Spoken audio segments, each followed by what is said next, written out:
Hey, what's going on, everybody? Jamie McDonald and Mike Baining here for Mirrorless Minutes, episode number 33. That's got to be a lucky number because we made it this far, right? Yeah. So, how's it going, Mike? Good. Actually, now that you just said that lucky number, it made me think I did not get my tickets for the Powerball. Oh, no. Is it crazy high right now? It's $455 million. Yeah, that would be moderately crazy high. Yeah, moderately crazy high. I think I still have time after the show. Maybe I'll put 33 on one of the I think I would, I'd probably retire early, I think. Yeah, maybe. I still do the show. Oh, hell yeah. I do the show every night. We could too. That wouldn't be too bad. I think we'd lose some viewers. They'd get tired of us. They'd say, okay, this is getting a little ridiculous, you guys. Right. We hate you because you have $500 million. So, right. So I guess tonight's show is a lot of announcements, I guess, which is cool. You know, I'm totally excited about that. And I kind of had everything formatted like in this little note, this text document here on the order in which I was going to do it. And then I look at it and I thought, you know what, screw that. I'm just totally going to not do that. I just want to start off. Let's announce the December Black and White Challenge winner. Yeah. I'm excited about that because it's the first kind of like, it's not really a contest thing that we did, but you know, we just made it like a fun challenge for everybody and decided to give away a few things at the end of it just because. So, and you know what? Oh my gosh, I'm such an idiot. Let's start with a different announcement first because I need to queue up the winner's photo. I have. Oh, I got you. I have a copy of it saved, but I just need to put it into my little preview window over here. Yeah, so I can show it. Okay. So let's talk about Out of Chicago real quick. How about All right, let's do that. Let's do that. So what are the dates are June 24th to the 26th, yes. 27th. So it's right in there. Because I think our Thursday is the 24th, the Thursday class we're doing, if I'm not mistaken. Right.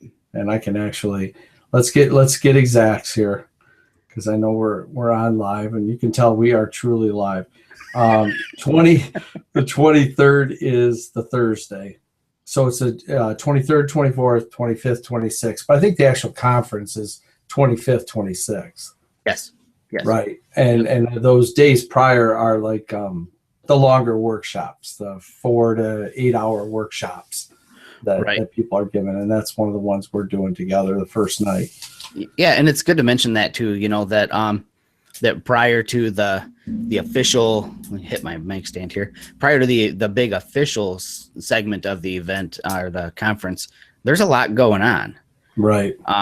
You know, and you know, we've got hours going on Thursday, right? So that's going to be a fun one, you know, for those interested in learning about the live composite feature in the Olympus cameras. It'll be a blast.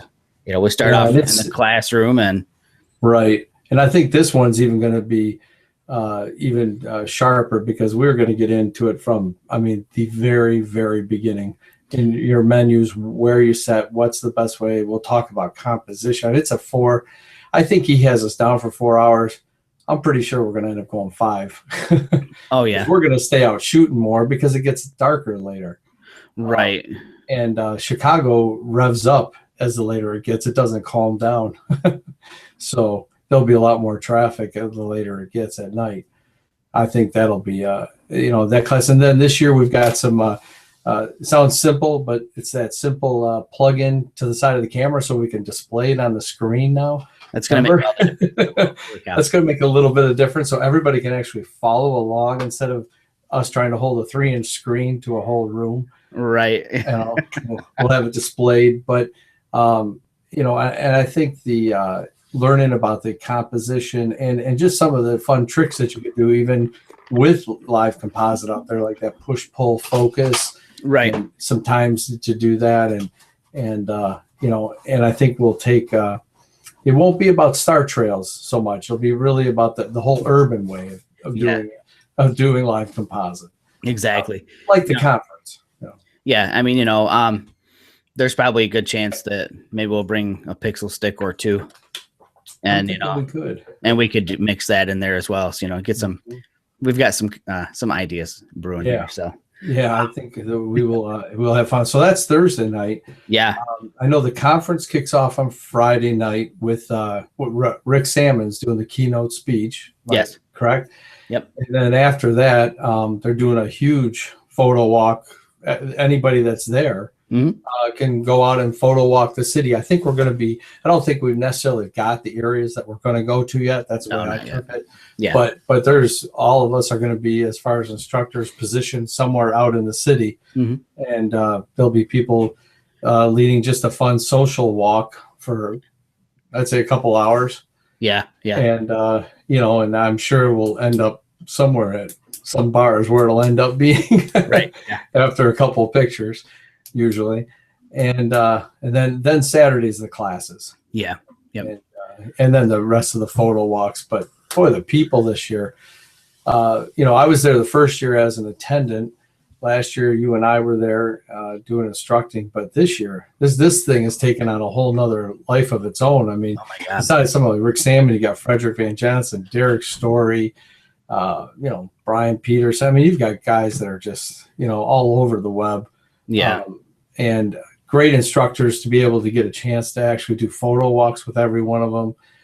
Levi Sims there again, Valerie Jardin's there again. We're there again. So, it's definitely a cool experience.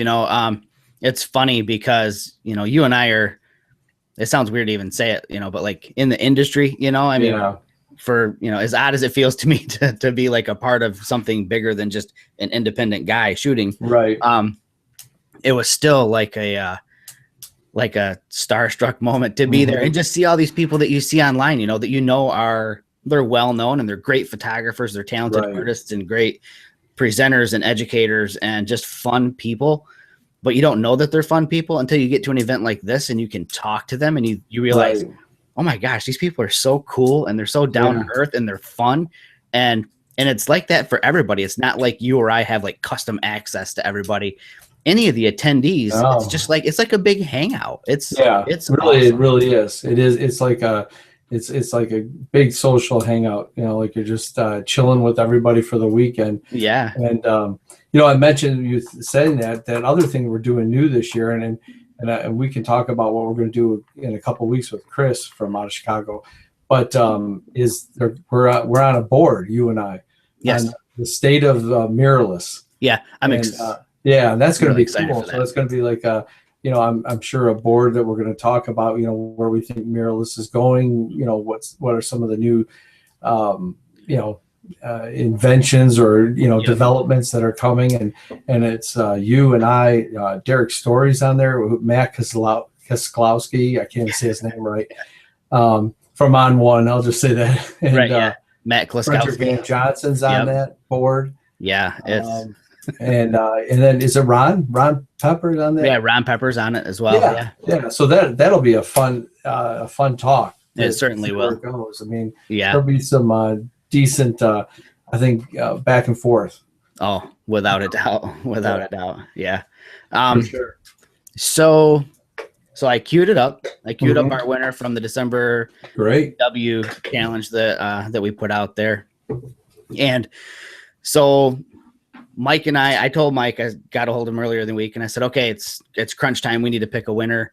And I told him, I said, just pick two that stand out to you. And it's funny that we actually both chose and I didn't tally up the total count. Yeah, neither did I. But on Instagram, it was lower. I think there were like 15 or 20 or something like that. There was something more on Flickr. There were way more on Facebook, way more.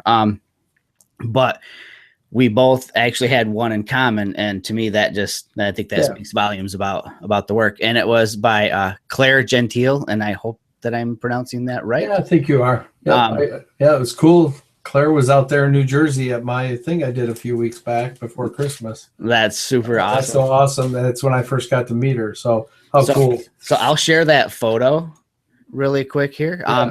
And I couldn't download her image from Facebook or whatever. So I'm going to show everybody just how easy it is to steal an image off of someplace like Flickr. Great.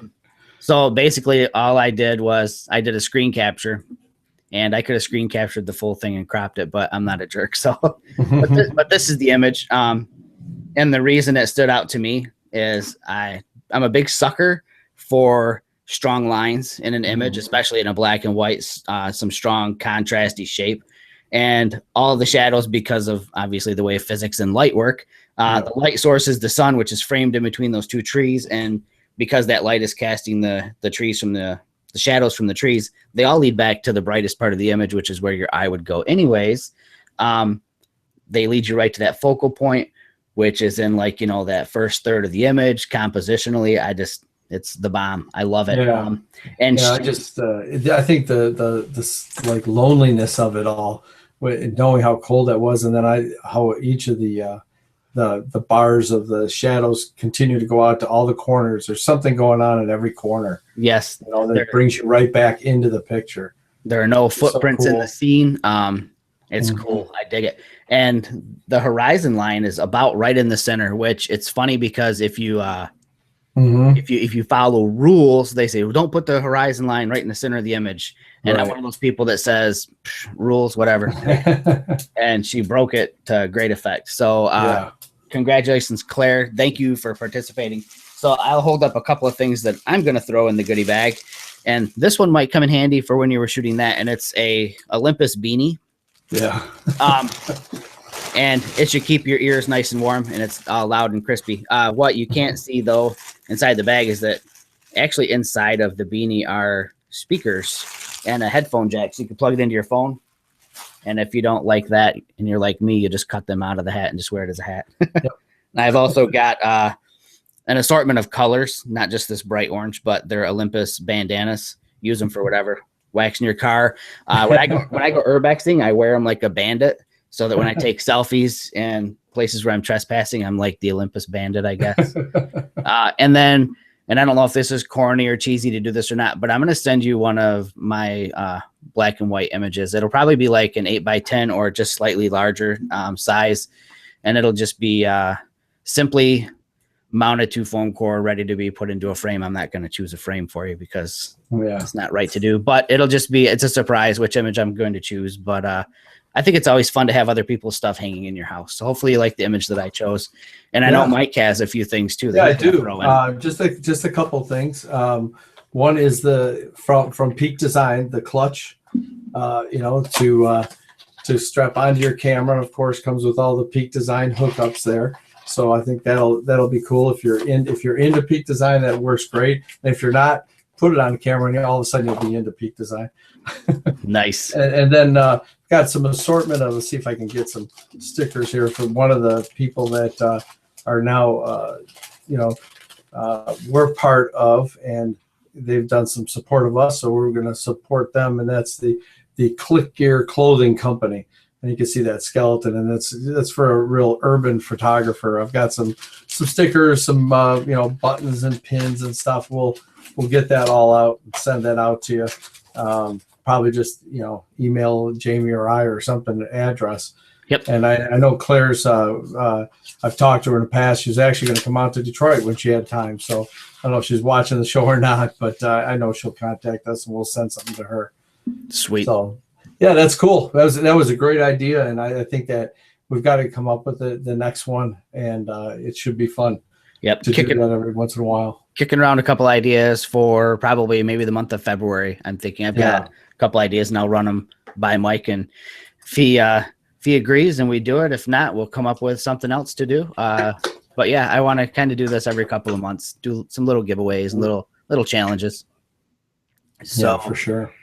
So let's see, what else do I have on my list?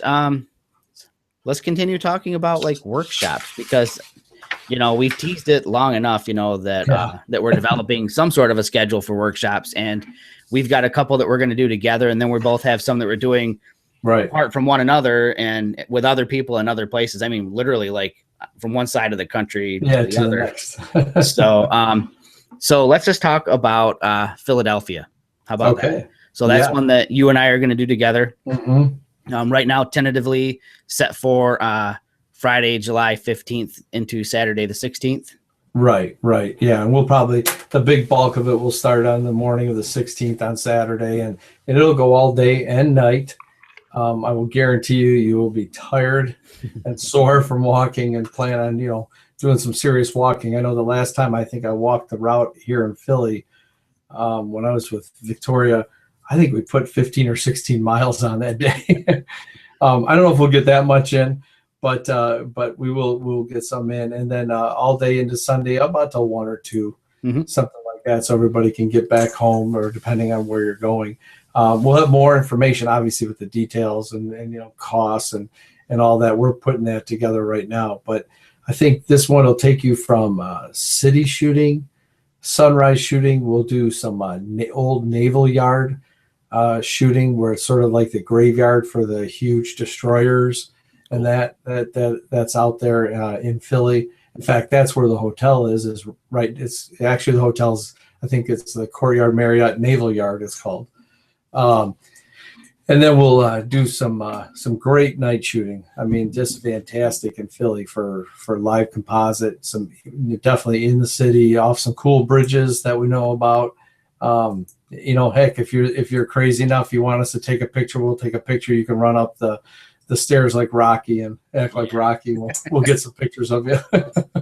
So it'd probably be wise for people to subscribe to your newsletter, because generally all of the workshops that Mike and I do together and the ones that he does on his own are stored on his website. That's usually we go through that because it's just hooked up easy to because there's a payment piece on it. Yep.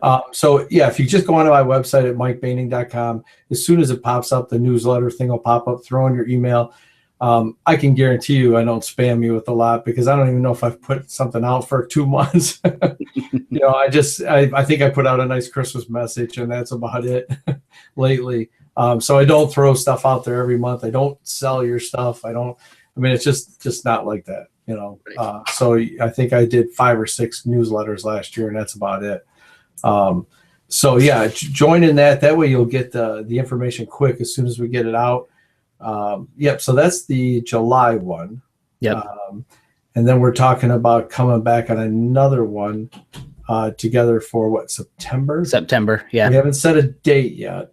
But it's looking like sure it's right. Right. Yeah. But we're looking at probably somewhere around the last weekend of September, and it'll be formatted like one that we did last year. We called it Small Town to Downtown. Right. This year, same format. We might name it a little differently, but the premise of it will be we'll spend a day and into the night shooting urban. The city of Grand Rapids is what we're targeting right now. Yeah, Western Michigan. Yeah, West Michigan is where this will all take place. So it'll be probably looking at, like I said, Grand Rapids is like the larger urban center there. It's a really cool city. A lot of great for street shooting, great for live comp at night. I've got a few spots that I've been kind of scoping out that'll be awesome for that. And then the rural portion of that, I know West Michigan pretty good. So I've got some great rural countryside places to shoot out there that we can do the landscape and country setting portion of that on. So again, we're looking at end of September probably is when that's going to be. And it'll just be a weekend too. It'll be a short one. We're doing this too, just like most of the people that would watch the show. Everybody's working. We're working. We're trying to keep our vacation time for our families, right? When we can use it. So we're trying to get in late on Friday nights and stuff so that we can, shoot all weekend long and into the nights. But still, got to get back to work probably on Monday.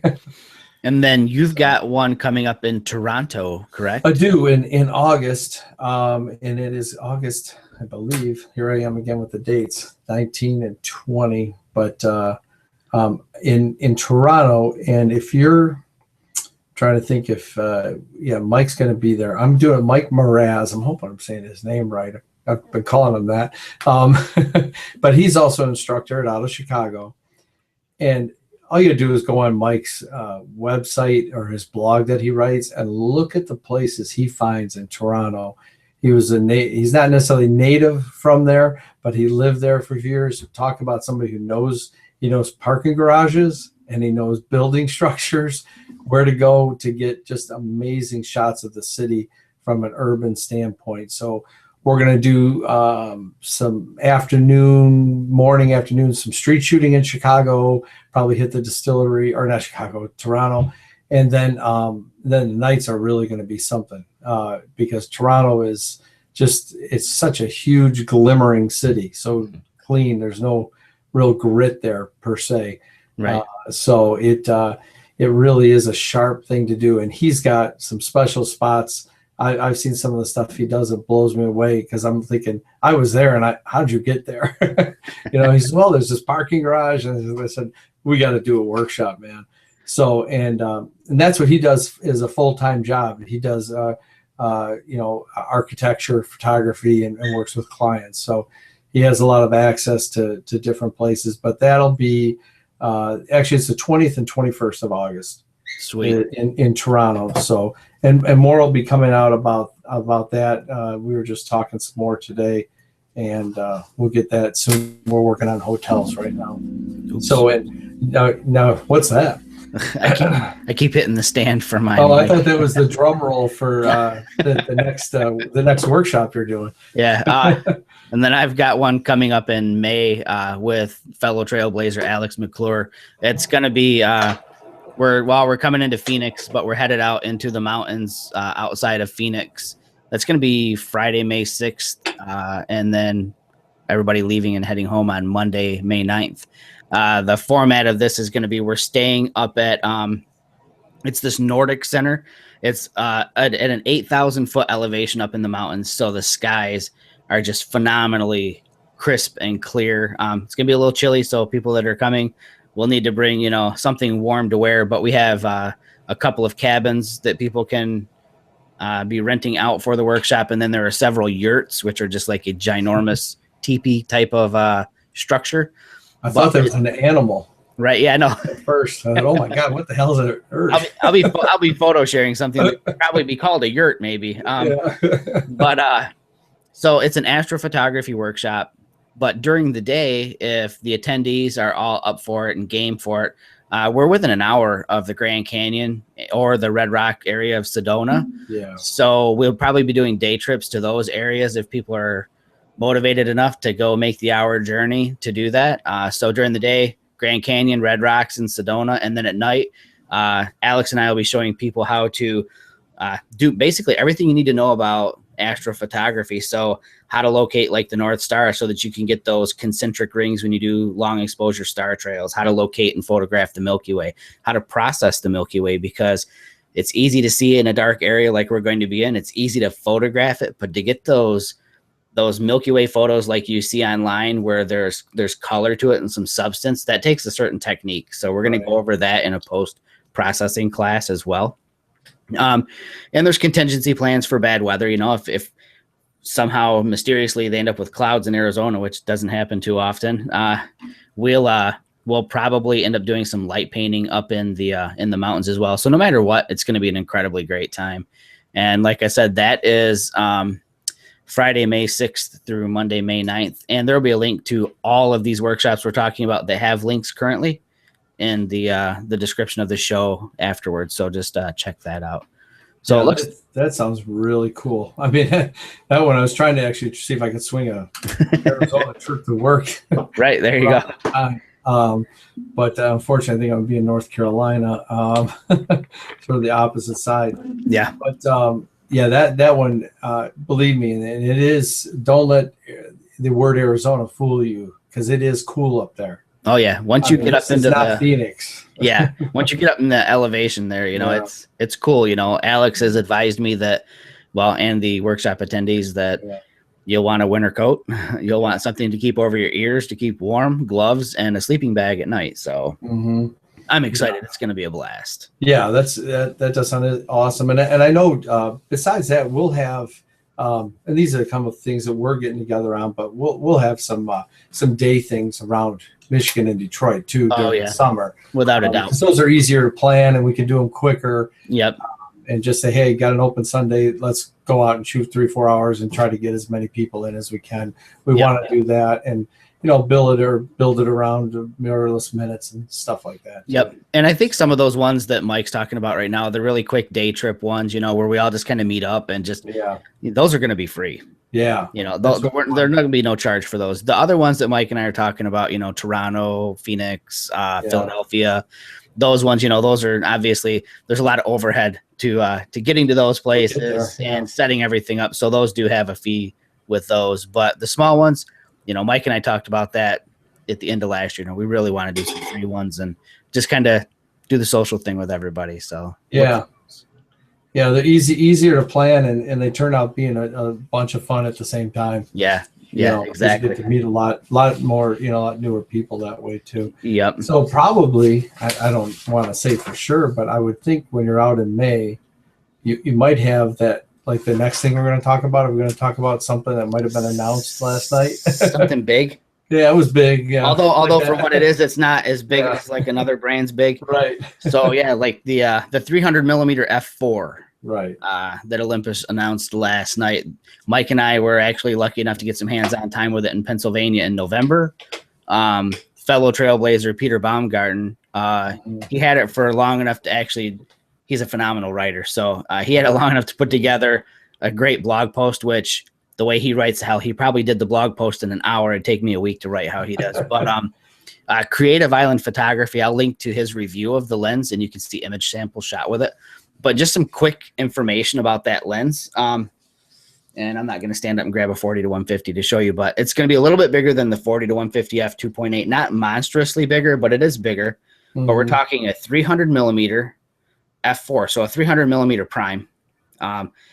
The closest equivalent on full frame that I was looking at was a Canon 600 millimeter f4, and that's like $11,500. And the Olympus is like $24.99 US.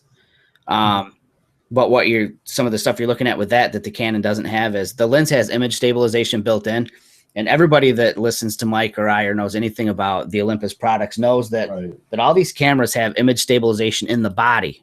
So what do you need image stabilization in the lens for? Well, two reasons. Number one, if you're shooting on a Panasonic body, now you've got an image stabilized lens.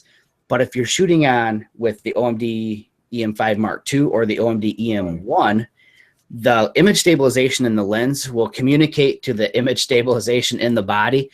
They both work in conjunction with one another. So if you can imagine two image stabilization systems working in tandem to stabilize your image to keep it in the sensor window, basically. Right. And that equates to, from what I've been reading, like 6 stops. 6 stops, yeah. That's ridiculous. It's basically like magic. Yeah, and I know on what is it, the MFT enthusiast, the page for yes, for us on Facebook, I threw that video on from Olympus today that explains that that whole thing, how they work together. It's like a 2.5 minute video, and when you watch that video, because I remember we saw that video. Yes, we did. At the summit. Yeah, I remember thinking, "Wow, this is crazy." And then watching, and today I'm going, "Holy crap!" I mean, they show without the IS and all the shake. And then they put both ISs together, and it's just crazy that it stops it like that. I mean, you can. I think you could probably comfortably handhold and shoot that lens with either the EM5 Mark II or the EM1, being able to use the dual image stabilization. Oh yeah. I know you can, because I shot it with it in Pennsylvania, so I know it works. It's it's almost borderline magic. So, I think what I've been seeing is that it's going to be shipping in early March. It looks like. Pre-orders are already open, so if you've got the budget for it, and if you're a wildlife shooter, like hardcore wildlife shooter, birder, sports, or big time, outdoor sports is crazy. Yes, motocross, skiing, you name it. Put your pre-order in now, so you're not waiting, because I think it's going to be a mad rush to get the first shipment of those out to people. People are going to be all over those, because it kind of completes the system. Right. You've got everything from the rectilinear 7 to 14 millimeter. You've got, in the middle of that, you've got that 8 millimeter fisheye that's an f1.8, but then you got the 12 to 40, you got the 40 to 150. Now you've got the 300. You've got literally a professional system now for mirrorless, and it hasn't been available before, and it is now. Right, exactly. So, I mean, it's all weather sealed. I mean, in fact, one of the things that is simple that I didn't even know when we were talking about before is has that decoration ring. If you take off the collar, the tripod collar. Oh yeah. Which, take a sidebar here. That tripod collar is awesome because it has Arca Swiss built into the foot. You don't need to throw your darn thing in there. Yes. But yeah, you take off that tripod collar, because some people, if I shoot a football game, I don't always shoot with it on a like a monopod or something. And it's got that nice decorative ring that you just sew those little nubs, because before I was using a bracelet or whatever to protect them. So perfect. I mean, little things that tells you what a pro lens is. I mean, it's thought down to that level. Very well thought out, without a doubt. Yeah. And then the teleconverter, didn't even say it, we throw the teleconverter on. Yeah, so that puts you at like 420 millimeters. And like I said, if you go to Peter Baumgarten's website and read his post, he shows 3 images of the moon. He's got it shot with the 40 to 150 f2.8. So it's at 150 millimeters. And then he's got it at 300 millimeters.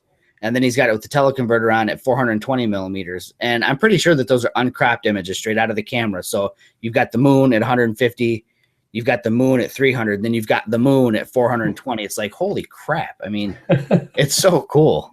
Yeah, that is some sharp stuff. It's going to be fun. You know, definitely fun to see. I'm really hoping I get a chance to shoot. Yeah.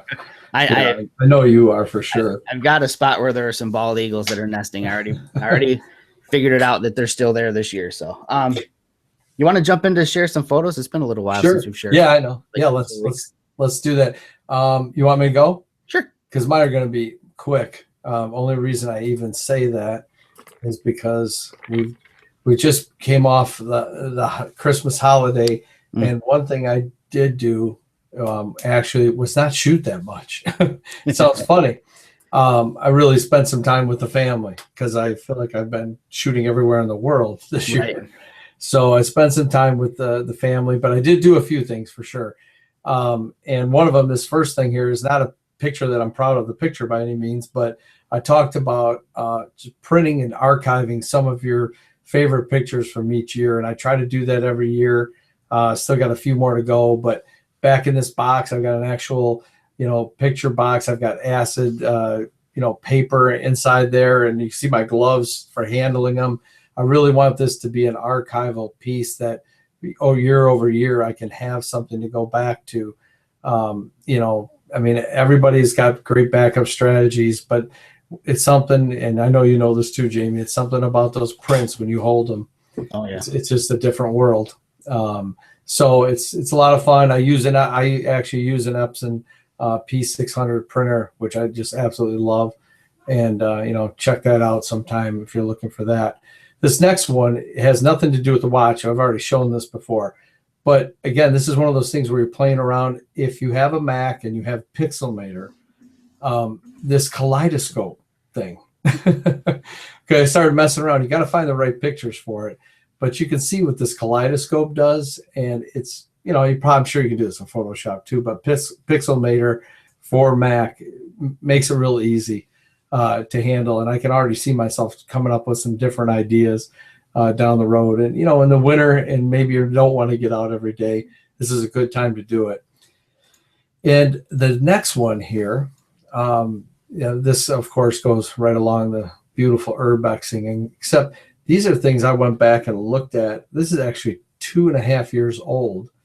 And I went back and this is with the EM1 and the 12 to 40. This is at Sloss Furnace. And that's in Birmingham, Alabama. It's an abandoned old coal blast furnace where they made power and everything. But one of the things they did there, just like East State Penitentiary, instead of letting it go into an abandonment and absolutely ruined, they actually have reconfigured the place and they give tours. I took a workshop down there, and we went down there and got in before all the tours for about 3 hours into this place. And just amazing. This is an HDR, three different exposures on an HDR, but the underground rails, and you can see up in here, actually all the water still coming out, wow. Splashing, I mean, this was, I think we might've been in areas you weren't supposed to go into, but that of course is pretty normal to do that for me, to find that. And like this next one, I just love. I haven't put this really out anywhere yet, but this is the kind of piping and stuff inside this place. Man, I'm telling you, yeah, this is really cool. This place is just a lot of fun. I mean, you could go crazy between the rust and the crusty and the old. And this picture, just I love this picture because it came out so clear. If you go in real hard, again, this is a three exposure HDR. But if you go in real tight, I mean, how clear this picture is and sharp in through all these pipes. and everything is still sit there. You can go in there. So if you're ever down in that area, Birmingham, Alabama, even if you're not with a group, you can get in there and go on, get in the tours and bring your cameras. It's well worth it. And then one final one is I took one of those pictures again, did that kaleidoscope of this picture, and that's what I ended up getting out of it. So there's some fun things. I mean, I think this is a good time if you're not going to go out, is go out and try to to look at some of the stuff that maybe is out there that you've looked past, because I didn't process this picture yet. So I think that's pretty cool. Well, where is my stop? Oh, it's done. It stopped. Did it stop? Okay, cool. Thanks. Okay. So I wonder why didn't it stop? So I've been looking at the viewer count, and it's been at 0 the whole time, and I was starting to stress out. So I got on Facebook, and apparently, once again, the show is not broadcasting live, even though it says we're live up here in the upper right. Like, yeah, it says live right there. We're not broadcasting. So apologies to everybody. I guess you've got something to do later. Yeah. Well, and with that, it'll probably go straight to YouTube. Yeah, it does. It did that the last time we had that happen, so which was ridiculous. Unbelievable. Was that when Derek was on? It was a little. No, I don't think it was before. Derek was on. Yeah, now that you say that, I'm going back and looking. Sure enough, Victoria has said, "Hey, are you guys going to be on tonight?" Yeah, that bums me out. So I'll just do a quick share. We'll hurry up and get the heck off of here so people can watch it. So quick screen share. All right. Going in chronological order here. Is it still on the screen? It is. Or did I move it off? No, I see it. I'm okay, good. That's so weird because I had it on my second display and decided to pull it in front of me on the other one, and I didn't know if it took it away. Okay, so this is just a little urbex trip outside of Jackson. Got together with a couple of friends of mine. They've both been on this show. Seth Duemstra and Dave Lawrence have both been on here at different times. So this is a abandoned. It's been a lot of things, but I think that the last thing that this was a like an adult care facility, which makes it extra creepy when you see some of the stuff that's out there. And I'm always just looking for something different, something random, I guess. It's easy to do an urbex shot where it's like graffiti, or, just that kind of a feel. But this was different. These windows had tint on them, and the tint had been peeled off except for in this one corner. And then there was like shards of glass, and then it had some colored leaves in there. And for some reason, it had this look to it. And I just wanted to put the pop art filter on with the heavy vignette that I'm so in love with lately to see how it came out. And again, just kind of like just a random shot while we were there. You know what's showing, Jamie? You're showing your crystal ball. That's what I'm seeing.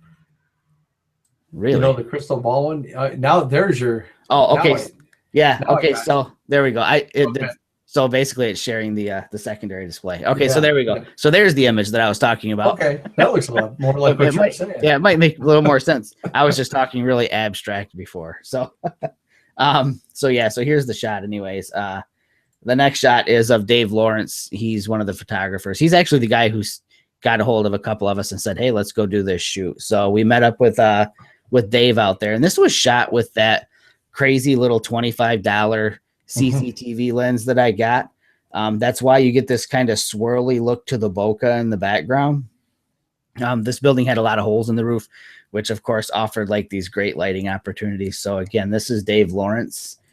And of course, a group photo. Can't go urbexing without a group photo. And if you notice in my left hand down here, I've got my phone. So naturally I use the OI share app in order to control the camera and take that group photo. Again, straight out of camera, grainy film preset. The next shot it was done for a video that I was putting together called the Silver Taco. It's basically just this lighting technique that I've been using, and I shared it. And then our friend Bob Panic let me know that it's actually an old technique that's been around since before cameras were invented, I think. So I didn't know that, but I thought it was my idea. Sort of. But anyways, and I'll link to the video where I describe the technique for that. So this is, straight out of the camera, no editing. And the ridiculous shallow depth of field is because of my favorite lens, the Voigtlander at f.95. So again, mainly just shot to highlight that that lighting technique, low budget lighting technique. And then this last one are the yurts, or I don't know what they are. They're cows. But I've seen cows like this online before somewhere. I'm not sure where. And I took my kids to a gun and knife show, and we were coming back, you know, and it was back roads, and I saw these cows and immediately thought, all right, I'm coming back to take pictures of the cows. So I picked up my son from school the other day and told him that we weren't going home right away. We were going to see some cows, which he thought, you know, Dad is crazy. And the light was cool because it was just kind of, it's, you know, late in the day, this time of year, the sun's low, and it was really warm looking light. So stopped and shot the cows. And this is my first photo to hit Explore this year on Flickr. So it was kind of cool. That's cool, man. So this is in Michigan. Yeah, right. It's funny. Yeah, somebody asked me where it was at, and I think my friend Mark Miller, and I told him it was in Iceland. Yeah, they look like something you'd see. They don't look like something you see in Michigan. They look like something from the mountains. But yeah, so that's just kind of what I've been shooting. It's been, well, it's only been a few days into this year, so I haven't shot a whole lot. Right. Yeah, I don't think either of us have done that much yet, but I know it's coming. But no, that's probably it. I mean, we've got. Oh, you know what? We could talk about one thing on that out of Chicago. That on February 3rd, so 2 weeks from this night, not our next show, but the show after that. Yes, we are going to do an out of Chicago special. The whole show. We'll have Chris Smith, the founder of Out of Chicago, on, and he will go into detail. Yes. Through the whole process and list some of the new things, because we haven't even really touched on a few of the new things that are coming, and let him really explain what's going on. So if you're interested in even attending and maybe you haven't signed up yet, that's going to be a great show. It's only a couple of weeks away, a few weeks away, and you'll be able to really hear it. And hopefully it'll be live. Yeah, we would like to try to do it live instead of responding to people over texting and messaging during the show. So I guess that'll probably wrap this show up. But before we go, Mike had a tip that he wanted to share, and I don't know if we have time to go over it. So what I'll do is put the link to it in the show description below. It's a good tip because it's something everybody shoots with, even us with Olympus connections. You know, we still shoot with our phone. So Mike's tip really comes in handy for those people who like to use their phone too. Yeah. So again, apologies for the technical. You know what? I'm just going to blame Google. I hope it's not me that's doing this every time. But you guys take care until the next show. And like I said, or like Mike said, the next show is going to be a special one. And it's definitely going to be one you want to tune into if you're considering out of Chicago. So okay, everybody. Talk to you soon. See ya. Bye.